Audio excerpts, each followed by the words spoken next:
Okay, I think we're settled on numbers. So hi everyone.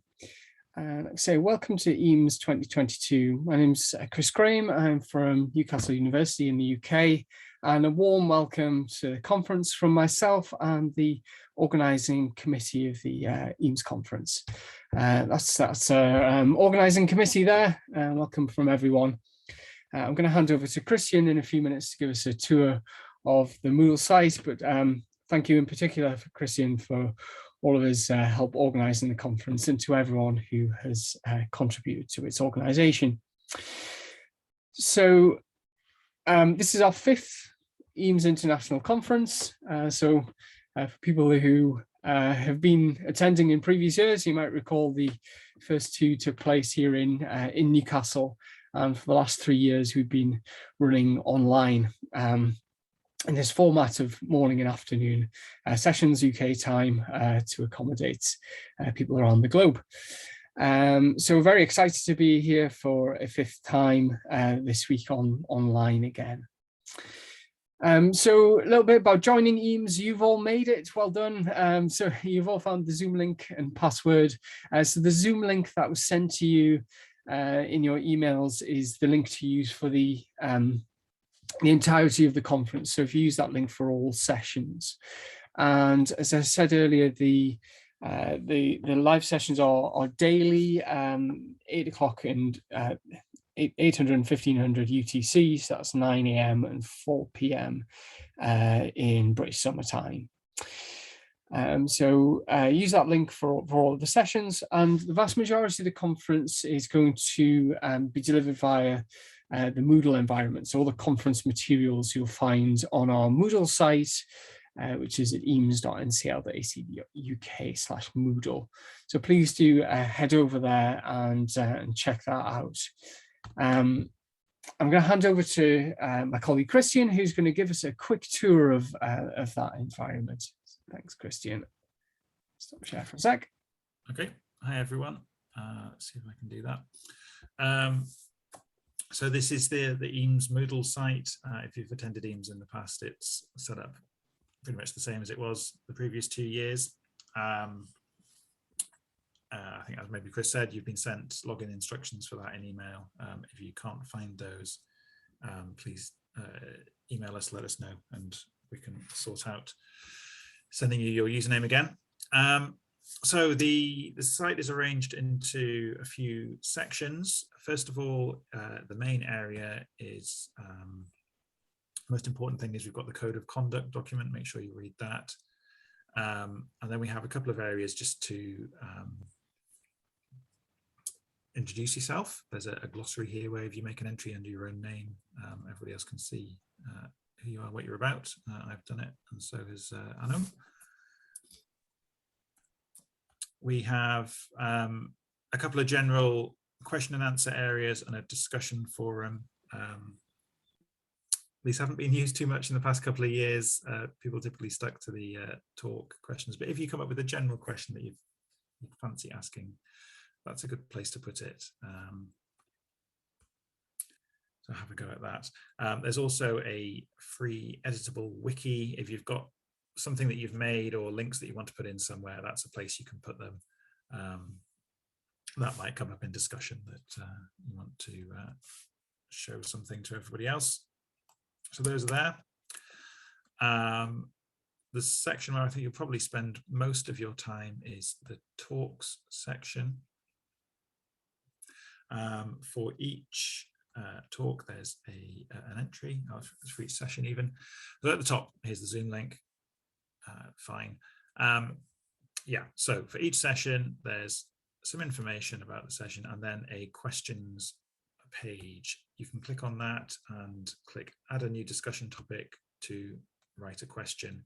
That's the only way we'll be taking questions for talks. The reason for that is that quite often the discussion carries on after the live session, so having it already in Moodle makes that possible. We won't be taking questions written in the Zoom chat. So if you have a question for a speaker, make sure you put it on the Moodle site. Okay, so that's the thread for today's session. I'll post a link to that in the Zoom chat in a while. as the conference goes on, recordings of talks will also appear here. Some are pre-recorded, so we'll be there already. There's my numbers update. We'll try and add links to slides as well. So if you miss anything, you can come back and find it here. I've normally done an all right job at keeping on track of putting recordings of live sessions within 24 hours of the session itself happening. So give me a while to download and upload video files after a session, but otherwise they should appear there. Okay, the other sections of the site are, there's a software demos section. So for a few of the systems that are being featured in talks this year, there are sections where the developers or the people responsible can put extra links to information, links to try out that system. Here's the numbers one. So we've got links to the homepage, some talks from the numbers conference, and then some other stuff, some demo exams that you can try out there as well. Also, for each system that there's a section for, there's a questions and answers page. So if you had a general question about numbers, that's a good way of getting to a question to me. Similarly, for Stack, there's the same sort of thing. There are links all over the place, and there's a questions thread to get the attention of Chris Sanguin, and I guess whoever else from the Stack development team is here. So we have a few. We have work. We have Veretta and Bolster and Crowdmark. There's this section here to go with Agnieszka's talk, which I think is happening tomorrow morning. Some Stack questions there to try out. And then finally, the last bit of the site, again, made more optimistically. Oh dear, skip tour. Everybody is enrolled as a teacher in this course, the play area. So you can click to turn on edit mode, as it was just telling me to do, add an activity. It's possible to create a link to a numbers exam. We have set up the numbers LTI tool, so you can do that. Moodle quiz to create Stack questions. I think there's a talk about using the lessons feature later in the week, so you could give that a go if you want to see how that works. Yeah, some things there. So that is the Moodle site. And I think I'm done for now, so I'll pass back to Chris. Thanks very much, Christian. So just to reiterate the thing about questions, so please, rather than putting them in the Zoom chat, please do head over to the Moodle Q&A area for each session and pop them over there. Okay, so it's a very quick look at the program before we get going. If you head over to the EAMS website program link there, you can get an overview of activities for this week. So it's a mixture of talks and workshops and free chat sessions. So please do head over, click on the links to find more information. And this morning, we're delighted to welcome Blaženka Divjak, who is going to be giving us a keynote talk, asking, possibly answering the question, how can learning design and learning analytics support validity of e-assessment in mathematics? So I'm going to hand over to Blaženka now. Thank you. Thank you very much, Chris, and thank you all for giving me opportunity to have this first presentation today.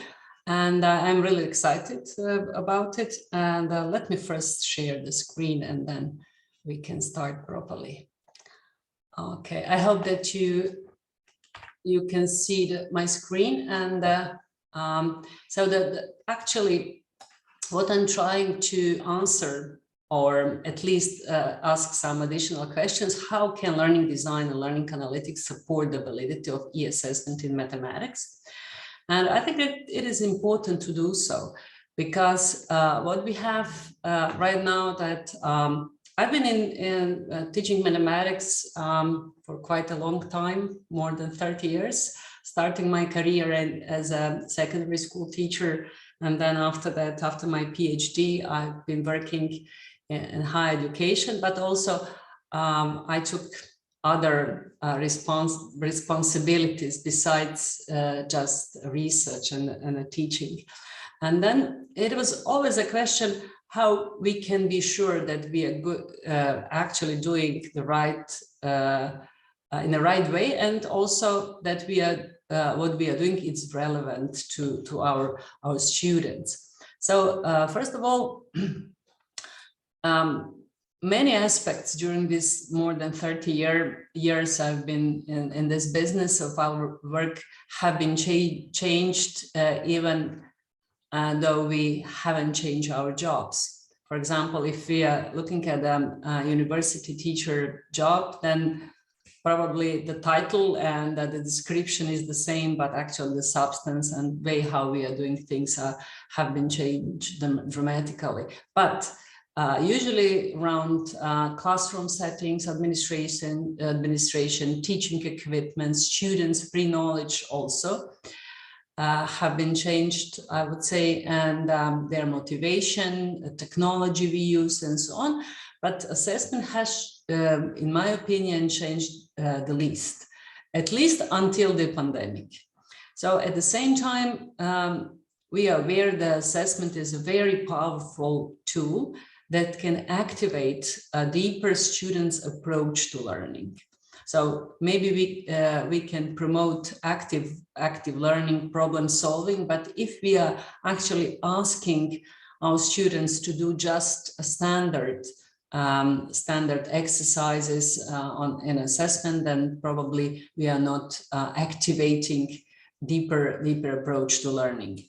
So in order to do so, we should be aware of this constructive alignment between learning outcomes and assessment, and that we produce assessment that can at least be not entirely valid, but we think about validity and how we can ensure validity. In that respect, what I'm going to promote, and that what we are using is learning design in a planning phase, and also after in an implementation phase, and learning analytics in the implementation and evaluation phase of our teaching and learning processes.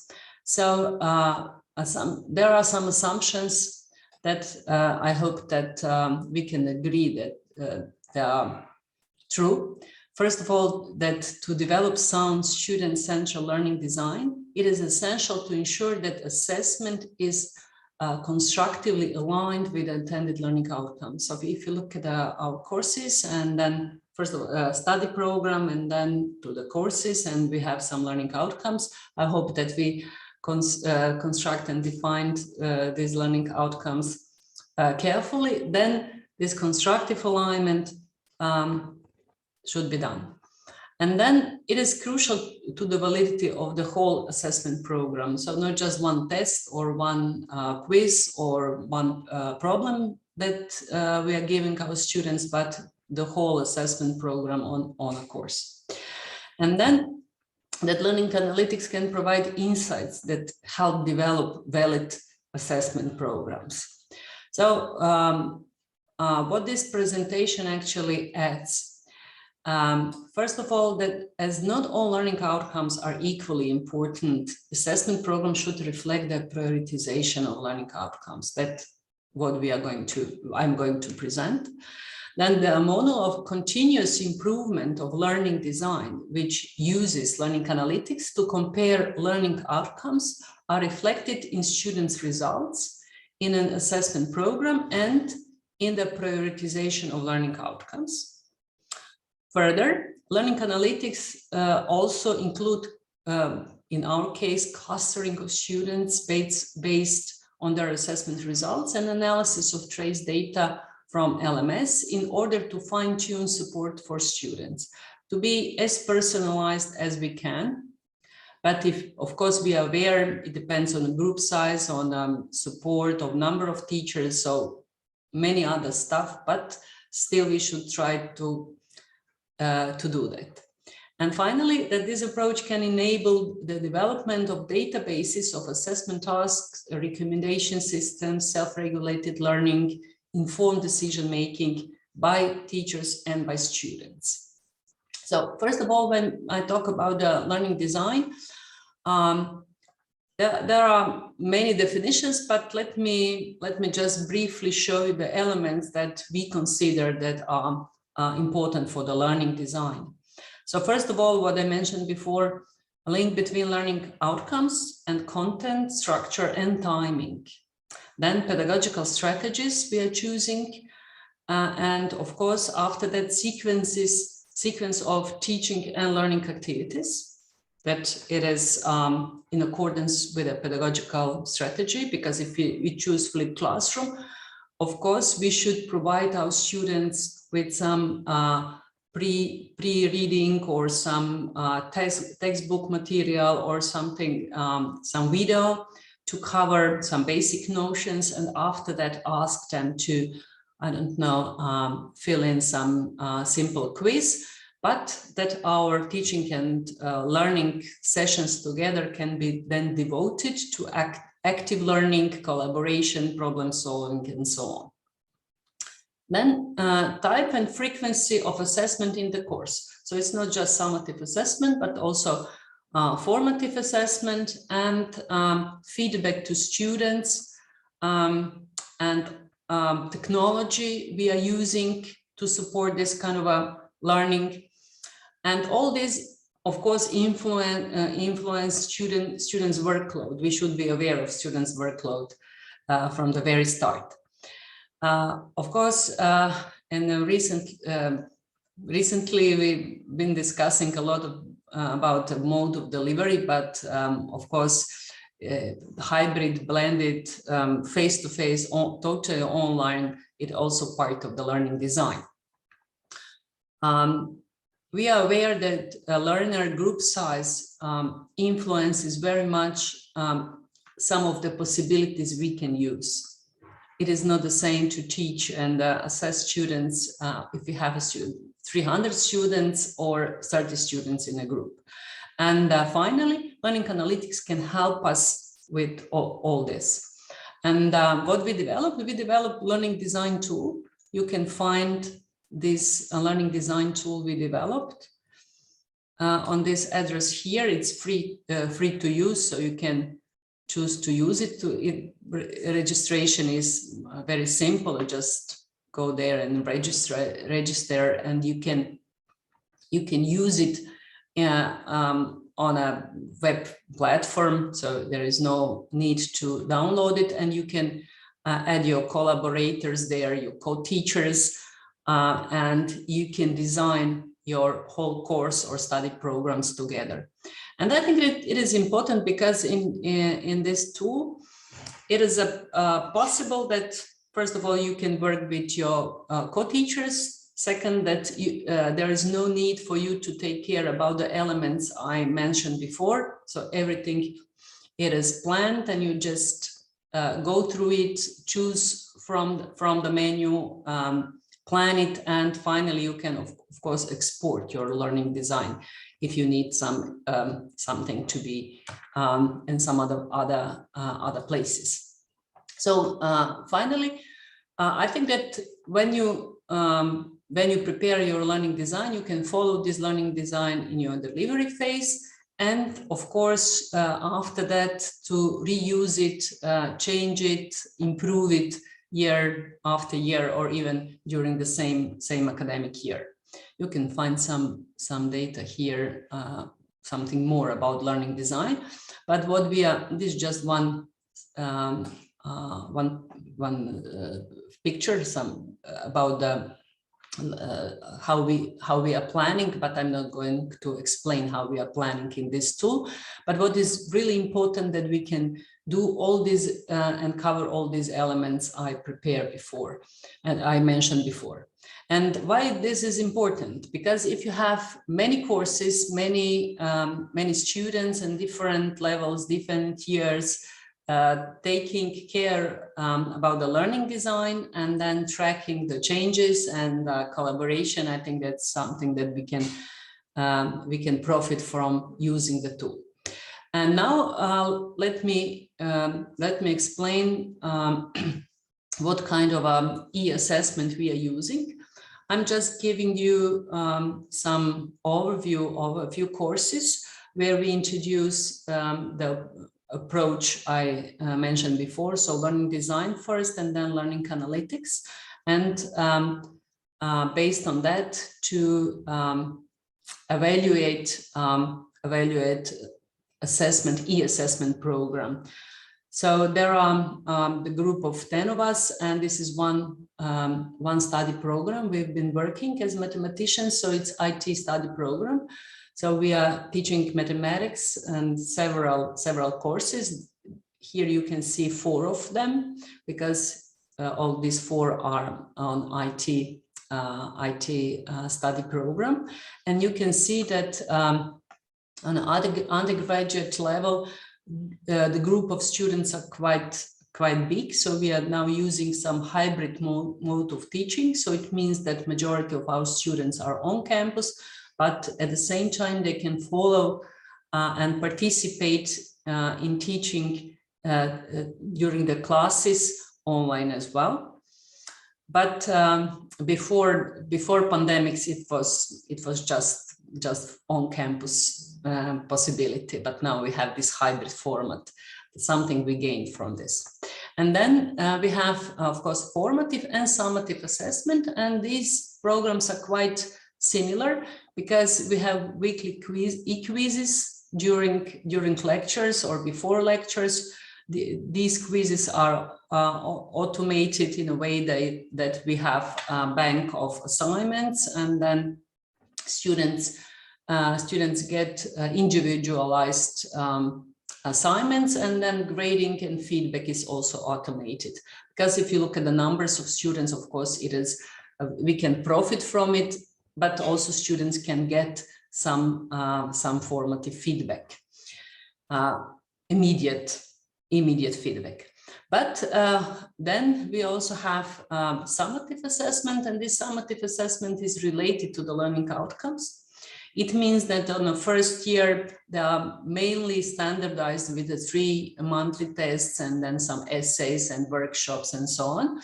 But on the second year and the graduate study program, we have more problem solving with programming and working in teams and so on. So we try to actually to train our students to take a much more problem solving stuff year after year, and also to be independent learners at the end of the study program, but at the beginning they need more support. And then what we try to do is to use kind of frameworks for assessment programs. So we use this utility framework for assessment that it is actually prepared by Van der Vleuten many years ago. And why I really like this framework, it is because they have not just that we look at the assessment program by some standard aspects like validity and reliability, but also that we should take care about the educational impact of assessment, acceptability of our assessment program by all stakeholders. So not just teachers, but also students, employers, management, and so on.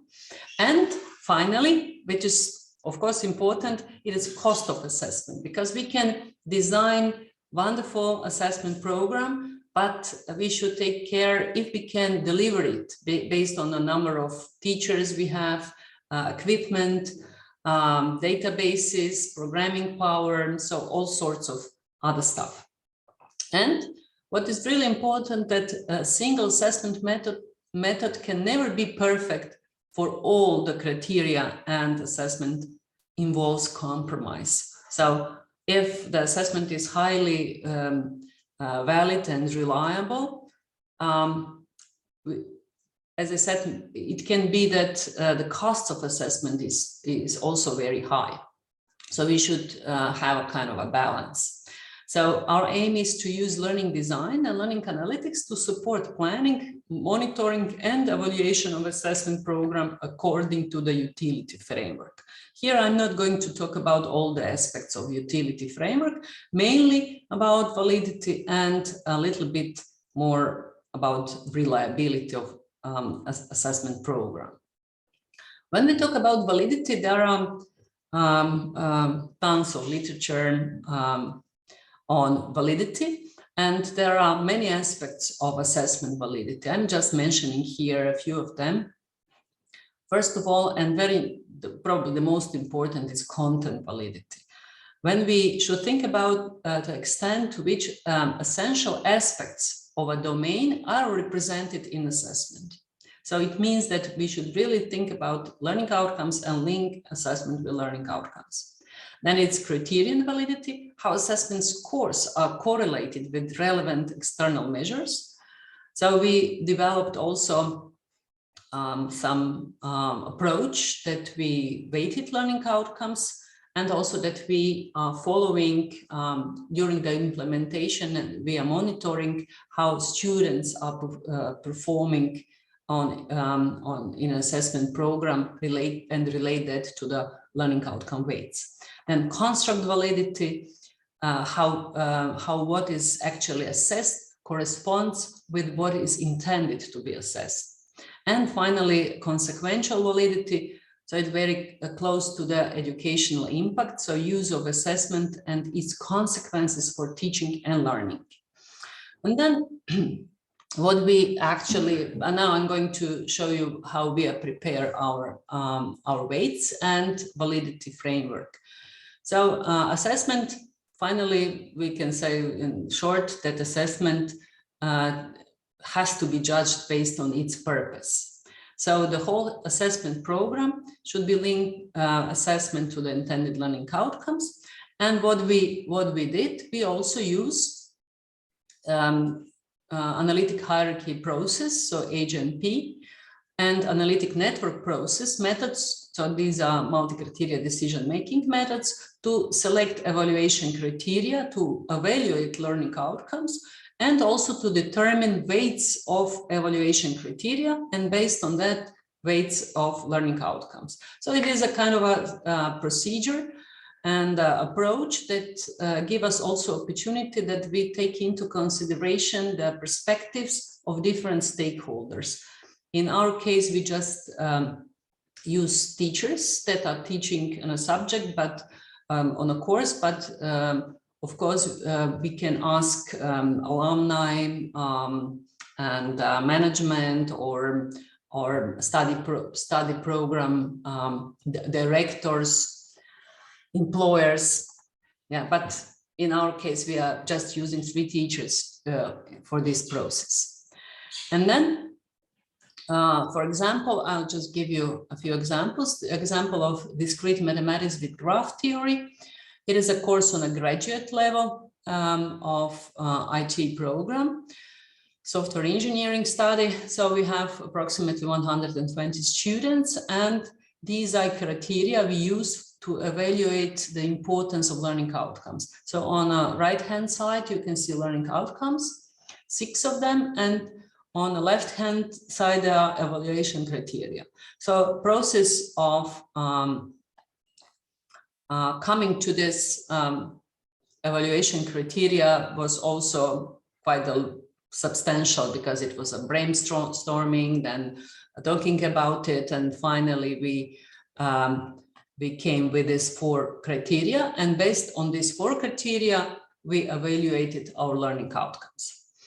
And what we get finally, we based on AGNP group decision making, we got priorities. So you can see here that, for example, the highest priority for our course was effectively work in a team on problem posing and problem solving. So it means real problems related to graph theory and discrete mathematics. So it is not something that where we are covering some basic notions or theorems, but actually work in teams on a problem posing and problem solving. So if you look at the percentages, 25% or 1/4 of the whole course, according to this method, should go to this learning outcome. So we should really think about it, that our assessment methods and our approach is supporting students to achieve these learning outcomes. Of course, there are other learning outcomes that are also important, but you can see here that the priorities differ. And then what we get, we can then analyze the whole assessment program, not just taking into consideration the level of learning outcomes, but also the weights. The weights these weights come from the multi-criteria decision-making I explained before. And then we look at our course in our e-assessment and try to figure out which task is related to which learning outcome. So we have, let's say, 3 monthly tests, altogether 30 problems, and we relate each problem to the learning outcomes. Then we have also a problem solving and problem posing stuff. So we also have to relate to the learning outcome. Quizzes as well. So it took time to relate it, to see if our actual assessment weights are in correspondence with the priorities of learning outcomes. Of course, we noticed that it was not ideal. And the reason for that was, of course, that during the pandemic, not all the activities that we had performed before the pandemic actually was, it was difficult to perform all these activities. And that's the reason we can see here the discrepancies between ideal and actual assessment weights. And it is the first result that was important to analyze, that this discrepancy means that what we are actually performing and what we are planning are not always very closely related. As you can see from this example, it was related, but not so closely as we wish. So it means that in the next year we can improve this, in some way. And then in the last column here, we can see the overall achievement of our students related to the learning outcomes. Of course, you can see that if the level of learning outcome is higher than we expect, and this is what happened, that the achievement level is lower. But there are also some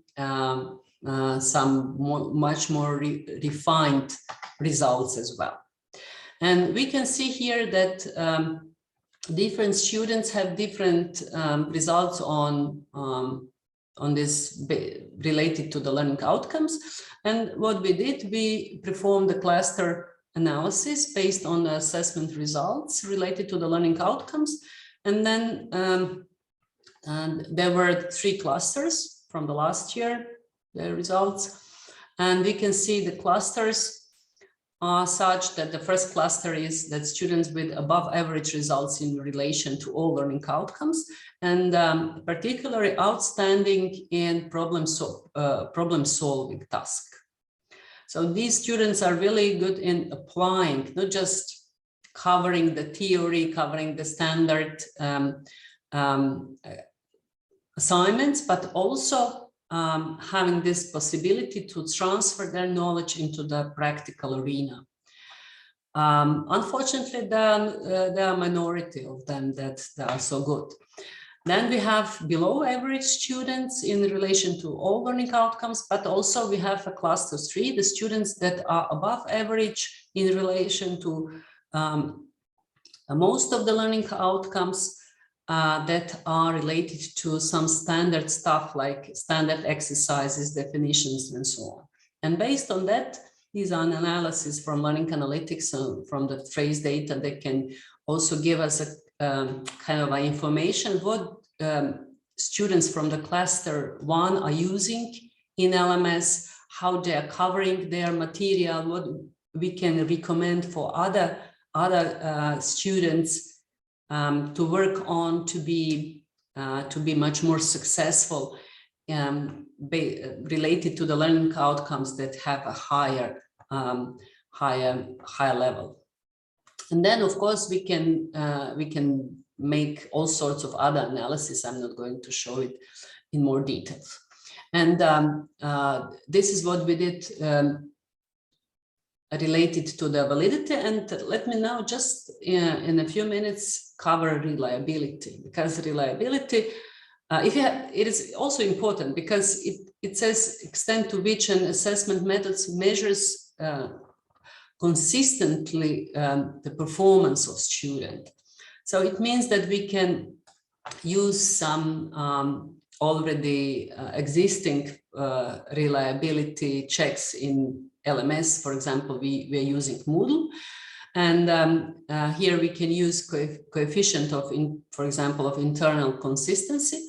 It's actually Cronbach alpha, to see if our tests are reliable. Because if you have tests that are not reliable, then probably there is no point to check on and work just on validity. So they should go hand in hand. So fortunately, if you have e-assessment, then all these data are available in Moodle, so you can use some of this consistency measures. So the target is that this coefficient of internal consistency is above, at least above 70%. And what we try also to do to be better and better month after month when we use these checks, and also to build our databases with exercises that are valid, but also tests that are reliable. And what we try to do also to make some composite index on the level of the whole course, taking into consideration the whole program to see if the whole assessment program is reliable. And it means that this index is above 70%. But what really helps, that majority of LMSs do have this some kind of indices we can, and statistics we can use. But of course, it is not the only. It is not, if you are just using these indices without looking at the whole program and other aspects, that is not something that is useful. It's just one, let's say, one brick in this wall that we are building, and that we should take care about it, but it is not the most important one. So then we can see what are our ideal tasks, ideal exercises we can use year after year. For example, it is one from the mathematics one. So, for example, when we have a possibility to use R or Python to program and produce a lot of very similar tasks, this is in Croatian, I'm sorry, but it is how we are working out exercise database. And then you can see that these tasks are not just tasks that are very straightforward or just filling in our e-assessment formula, just one data or one number or something like that. They should think about it. And because we have hundreds of very similar tasks, they can use it to exercise as well. And then this is another one, and so on. And finally, if you look at, for example, one monthly test, for if you have 120 students, and there are, for example, eight tasks for each student, and we have our database structured in a way that we have, the tasks, assessment tasks and exercises are classified in a matrix, like on the level. So there are different level of difficulty, but also different topics that we are going to cover. For example, here for this monthly test, if we have graph coloring, there were 625 different but very similar exercises. So it means that each student gets one out of this 625 and so on for all these exercises. So it means that this each student really has her or his own test. It's not something that they can copy and share easily in that way. And then, so it is, when you look at all this, what I explained so far, so it is validity, mainly based on learning outcomes, then reliability based on some data we can look and take out of the LMS. But finally, it is upon teacher as well to have a good balance of a routine task and complex task in a test.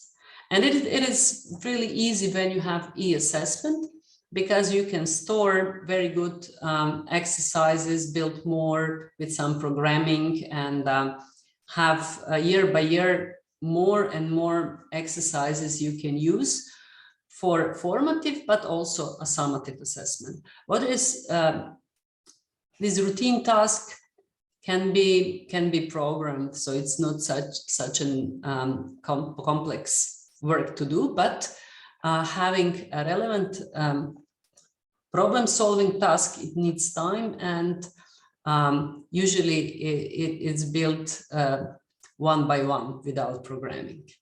So finally, some practical implications for mathematics in e-assessment. So what we proposed, that learning analytics can provide important insights for the development or improvement of learning design. So year by year, you can make your learning design better, and part of the learning design is, of course, assessment.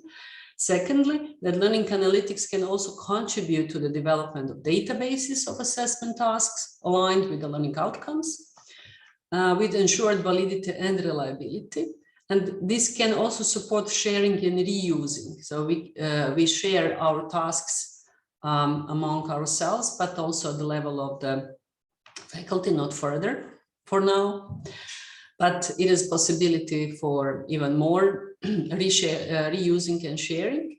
Then if you have some other techniques like clustering, you can help you as a teacher to have a tailored education and interventions, and recommendation system for students to help them not just to cover all the learning outcomes, but to become self-regulated, independent learner. So thank you very much. I hope that I succeed to explain some of the approaches we are using in our work especially related to the validity of e-assessment. I'm looking forward to your questions. Thank you very much, Placenka. So yeah, if you'd like to pop any questions in the link in the Moodle site there, Christine's posted the link in the chat, so you can head over there, add your questions. While I'm waiting for anyone. Oh, I've got one. Excellent. Okay, so Christian asks via the Moodle Q&A, if the tool identifies that some assessments are not reliable, what does he do in response to that? Yeah, I think that if you it happened, but so it's not a tragedy. It just means that next time you should you should analyze why your assessment is not reliable and see what's the reason for that. For example, reason can be that you on purpose built very diverse quiz to help students to have some feedback without, taking care about reliability. That's fine. But if you are testing new exercises to put into the databases for future use, then you should think about it. What does it mean that your assessment is not reliable, and how to make it better? But it is not only the reliability that we should take care about it. For example, if you look at the when we started, then we when we look at the reliability, we were aware from the very beginning that it's not the only the only important aspect of our assessment, but it would be really bad if your reliability is below, I don't know, 50. It means that you are just picking something out of nowhere, some exercises, and give your students. And the problem is, if you have a small group, then of course the reliability measured based on Cronbach alpha are not so, let's say, accurate. But it depends on the purpose again. So that's the reason I like this van der Vleuten utility framework, when you have not just validity or just reliability, but also other aspects. As I mentioned before, if you are building just formative assessment, then the main purpose is to give feedback to students. So it's not a big deal if it is not completely reliable. But if it is not valid, it's a problem, because then you should ask yourself, what's the purpose of formative assessment, giving feedback to students on learning outcomes that are not the part of your program? Thank you, Blaženka. Question here from Gareth Walker. How have you approached displaying some of this data to students? So they'll often want to know not just how they're performing individually, but also in relation to others.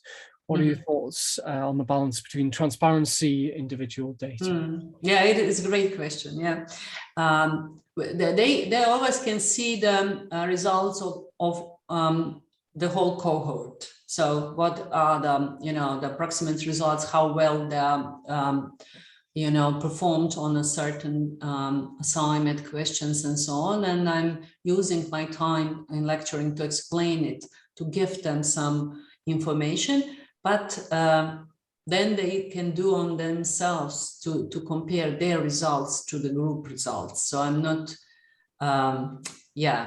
I'm not using this comparison between individual students with the cohort at all, and in lecturing, but also I try to avoid to use it even when I talk to students. I've tried, particular students, I try to instruct the student to look to the data by herself, himself, because they are grown-ups, even though they are young, majority of them, but yeah, I think that we should give them information and give them tools how to analyze the data they can get.